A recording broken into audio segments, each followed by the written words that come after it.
Let's start with Brock and just how difficult is this for both him and for the group? Yeah, he's been a big part. I think obviously had a great year for us. Big part of the team. He scored some big goals for us. So it's a tough one. But next man up, right? That's the way you got to approach it, like we have all year. How do you approach potential matchups? Because not only is he a guy that can score for you, but you've had him out there against McDavid's line. How much does it affect that part of it? Well, you got to lean on some other guys. Some other guys are going to have to take a piece of the pie on that. You know, there are going to be certain guys might have to play certain positions at certain times. It's Game 7. That's what you got to do. So there might be some different combos at different times. But yeah, it's a big piece out. But like I said, there's opportunity for a lot of guys, and some guys are excited about it. Rick, what can you tell us about the nature of Brock's injury, just in terms of sort of a formal team statement? Yeah, I don't want to get in the injury like just for Brock too. I'd rather wait. We'll talk about it down. I don't want to get into Brock's injury right now. Can you just give us a timeline? He played Saturday night. He met with us after the game in the media. Obviously, you guys flew home. Yeah. When did this become apparent that it was going to be an issue? Well, I just yesterday found out he won't be available. Basically, that's it. He's being evaluated on the, he's probably going to be evaluated again. So I don't have a time frame. And I know yesterday, and it's Game 7 and everything else, but when I asked you if it was just a maintenance day, did you know before practice then? I forget what the timeline was. Maybe late morning. I can't remember. I think it was late morning. Rick, Game 7. I mean, Dakota talks to this, but this is what you guys play for. What is the key to being ready to play in a big moment like this? Yeah, I think you have to lean on your foundation in these things. I think, you really want your team to feel comfortable. There's going to be some guys who are going to be nervous. There's some young guys. There's, you got a whole different crew of a team, and you want to make sure that everybody feels comfortable. And the best way is to lean on your foundation.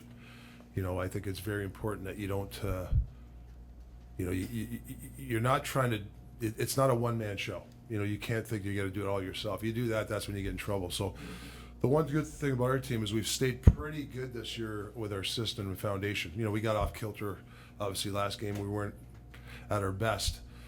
But the one thing we've always leaned on when we've not had a bad game is come back to your foundation. And that's really got to lean on. And you got to play uncomfortable. There's certain things that you've probably not that type of player. You might have to be a little uncomfortable in doing that. If you're a guy that doesn't really block many shots, you might have to block some shots tonight. I think you got to play out of character sometimes. How has the resilience of this group evolved since you got here 18 months ago? I think it's been great. From my end, being the head coach, the way they've, we've had some ups and downs, a lot more ups this year. But the response that these guys, that's what I'm more proud of, their response after, things don't go your way or even a poor outing. That's a credit to them. Hey, Rick. Yeah. There's a side of Brock that you got to know last year. Yeah. I don't want to use the word project, but there are a lot of parts of his game that had to come around to become a more reliable guy in all three zones. He did the work in the offseason, changed trainers. You got to know the person as well as the player to have 40 goals. How impressed are you that he embraced everything you asked of him? Yeah, really impressed. I mean, he's had a terrific year. I mean, I'm really proud. I mean, I took the job. He was kind of, wasn't really thought. I don't know. Around here, it was like, was he going to get traded? I mean, there was kind of a uneven thing, and he just took the. We had a good talk before he left for the summer. Changed a few things, dealt with a few things mentally, and I mean, look, who would have thought I had Brock Besser sometimes checking against the best, all year, some of the best players, and playing when we have an empty net. If I said that a year ago, people think I'd be crazy. So that's how much he's been involved.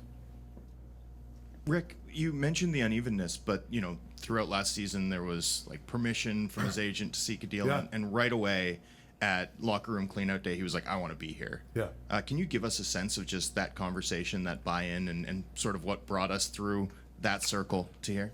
Well, I just remember the first couple of minutes he goes, Tocchet, I want to be here.